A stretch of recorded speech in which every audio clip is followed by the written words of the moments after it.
Today's video is sponsored by Housing Anywhere. Hi you guys, it's Arielle. Welcome back to my YouTube channel. I hope you guys are all doing well. Today I'm going to be taking you apartment hunting with Jean and I, as well as with my friend Maria, who's also looking for a studio in Paris at the moment.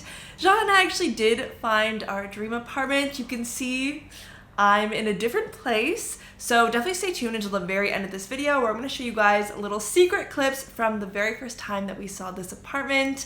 As always, let me know your thoughts, comments, and questions down below. I really hope you enjoyed this video, and without further ado, let's head to our first visit. Okay, on our way to our next visit in the 10th arrondissement. This apartment is located in the 10th, but closer to the Gare du Nord than the Canal Saint-Martin, which is not what we're looking for, just because the streets here are very crowded and loud, as with any neighborhood located by a train station in Paris. As soon as we stepped off the street though and into the building complex, it was very quiet and calm, which is reassuring and surprising given the area. No elevator in this building. We hiked up to the 6th floor and our jaws dropped when we walked in. The apartment was huge. The first room is connected to the front hall, and the second room is connected to both the front hall and the first room. It felt like the perfect apartment for a family with kids that needed easy access to the second room. The view was very cute, and because we're pretty high up, there's not too much in front blocking the sunlight. The toilet was separate and located down the front hall. And beside the toilet is the kitchen, which was not great. There are a lot of cupboards and storage space, but no appliances like a stovetop or oven, and there was zero counter space. The wall was also water-stained and dirty, and the landlord had no intention of painting or repairing. Beside the kitchen is the bathroom. It's vintage and spacious, but not very luminous, and no counter space. Beside the bathroom is a living room, and the best part are the windows and view, which just really brightens the whole space. Now, before we go to the next visit, I want to remind you guys that this is the third apartment hunting video that I'm posting. It is by no means a quick and easy process to find an apartment here in Paris. My last apartment took me 6 months to find. This apartment took 4 months to find with Jean. And my friend Maria, who you guys will meet a little bit later in this video, has been to a total of 9 viewings. She sent in a dossier to the majority of them, and she's yet to receive a positive response, which means that she still doesn't have an apartment despite months and months of looking. We're here in Paris apartment hunting in person and struggling. I can't even imagine how impossible it's gotta be for someone who is apartment hunting from abroad, and that is where the sponsor of today's video comes in. Housing Anywhere is Europe's largest apartment rental platform that will help you to conveniently and safely secure a long-term rental from abroad. One really great aspect to this platform is that they have an advanced booking process, which means that you can search for and fully secure an apartment before you arrive to your new city. It just gives you so much peace of mind to know that when you land, you've somewhere concrete to go. And probably the best feature in my opinion is the safety guarantee. You guys know, and I've talked about this a lot on my channel, there are so many scammers in Paris, and there is no shortage of rental scams either. And that's why it's so important to use a platform like Housing Anywhere, because when you're working directly with a landlord or with an agency, they're gonna ask you to send rent or deposit in advance in order to secure the apartment or the rental that you're looking at.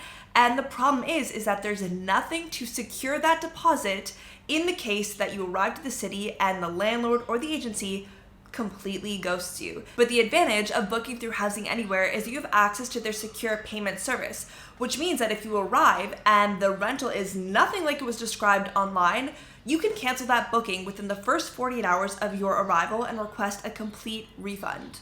Via the platform, you also have the possibility to securely chat with the landlord to not only ask questions, but also to safely transfer documents, whether that's a rental contract or ID, and the listings are all up to date with really great multimedia galleries, so you can get a real feel for the place before you arrive. Honestly, I just think back on all of the struggles that I went through when I was first trying to book an apartment when I landed in France, and all the money that I wasted staying in hotels, and I just really wish that past Arielle had known about Housing Anywhere. So a huge thank you to them for sponsoring today's video. I highly recommend that you check them out. Housing Anywhere really is a great way to secure mid to long-term accommodation, and you can use the link down below to enjoy a 10% discount on your first month's booking fees. Hi guys, so we have another visit today, but this apartment is not for me or for Jean. We're actually going to be visiting an apartment that my friend is interested in, and I thought it'd be good to bring you guys along and film it just because she's looking for a studio. So a one-person apartment and a very typical apartment for a lot of people when they first move to Paris. So I thought it'd be interesting to film it and show you guys that kind of apartment as well, just because Jean and I are looking for an apartment made for two people. It could be good to show you what like a studio would look like in Paris and the price range. We're in the 11th for this visit and close to the Père Lachaise cemetery. While it's a very residential and cozy neighborhood, there's no shortage of shops and bars. Located on the first floor, this apartment was tiny. There's one main square room with a window that looked onto the street. Despite being on the first floor, the studio is quite luminous. To the left of the square room is the kitchenette, and there's no oven or counter space, but there is some storage and a stovetop. The bathroom was tiny but cute. You had the shower, toilet, and sink all in one space. There was no window, so again, it's quite dark. Here's a look at the lobby, which was well maintained. And here's a shot of the building from the outside. It was unfortunate that all the floors had balconies except for the first. So Maria didn't end up applying for this apartment, even though we debated it for like a solid 10 minutes. The thing is, the apartment was quite small and the kitchen itself was extremely tiny. Like, it was not practical for an adult that likes to cook often.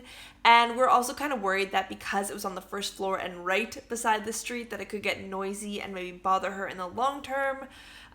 Because moving is such a big deal, like it's so much work and time and money, she doesn't want to move somewhere if it's not a place that she loves, and she didn't really love this place. So yeah, on to the next. Today we're headed to another visit with Maria. She has a visit lined up like almost every day this week, so I thought it'd be fun to continue to bring you guys along with us. Still in the 11th here, but this part of town is rowdy. This street in particular leads to Bastille and is hustling and bustling 24/7. There was no elevator, so we walked up to the 4th floor to find a small but very charming studio. Everything was made of wood, which made it feel a bit like a log cabin. The back part of the studio was raised, which made it feel very lofty and also meant that there was a good amount of storage underneath.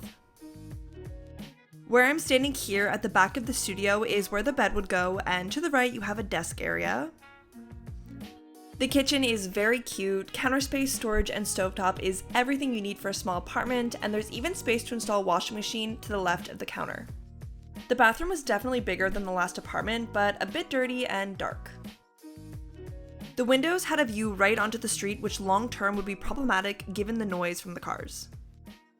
Okay, so this one was actually a close call. We talked for a really long time about whether or not we should send in Maria's dossier. Ultimately, we didn't because of two issues. The first of which is that all of the wood was a very, very dark color, and coupled with the fact that she was on a lower level, it didn't feel very luminous. It didn't feel like there was a lot of sunlight that was getting in, and it kind of made it feel a little bit sad.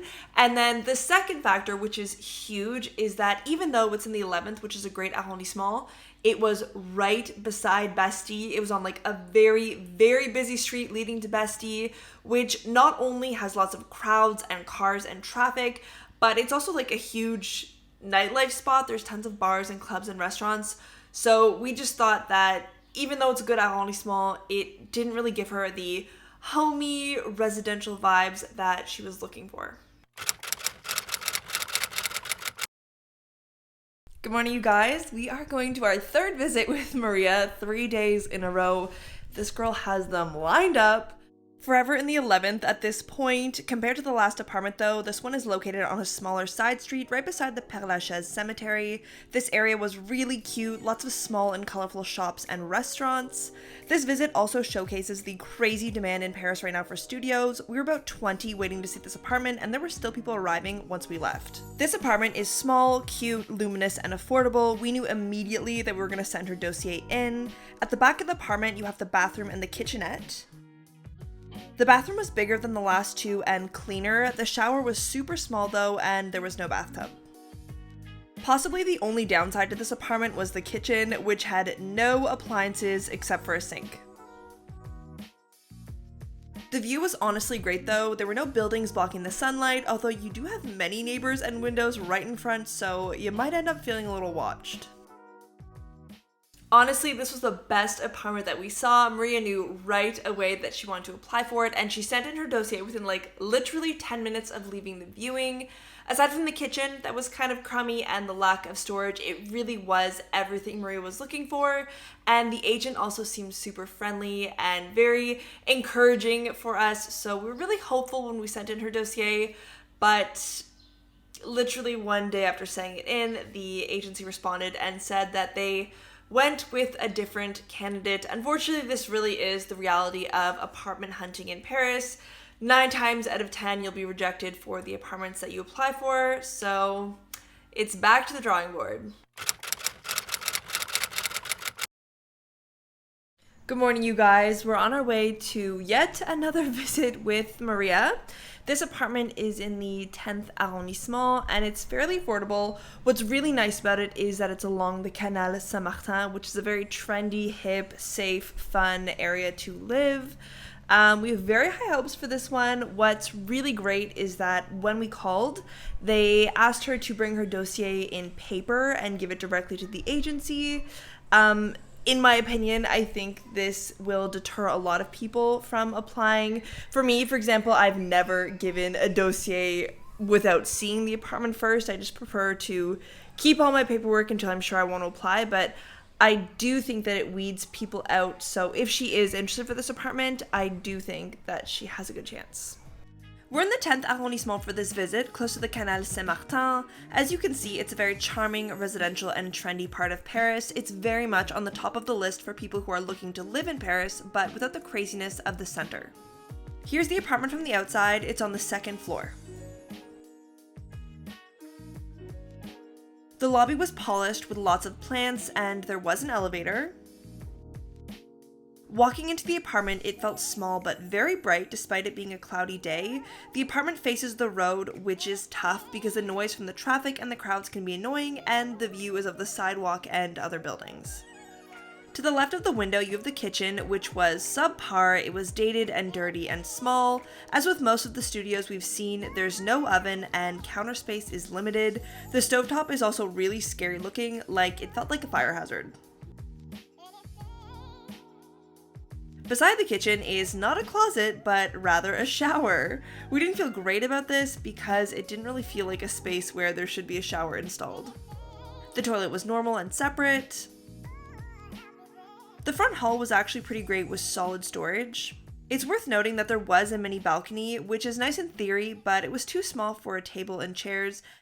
Okay, so I just got back from the visit with Maria, and it was awful. The apartment was listed at 700 euros for 18 meters squared, which was honestly a great deal because it was beside the Canal Saint-Martin, but like it was dirty, it was small, there was no ventilation. It was like a sauna inside the apartment.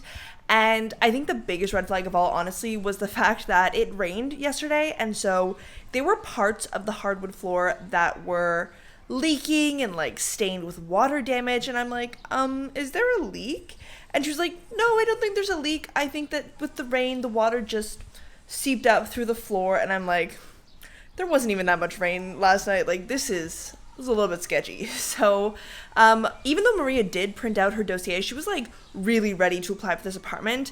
It took us like 10 seconds to look at each other and be like, no, this is not the one for her. So the search continues.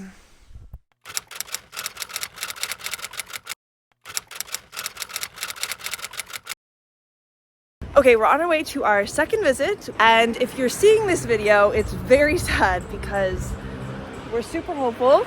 Yes. We think this is the one. We have our dossier prepared, so we will send it right away if this is the apartment. Nice. But yeah, we will let you know how it goes right after. Fuck the finger, please. Yeah.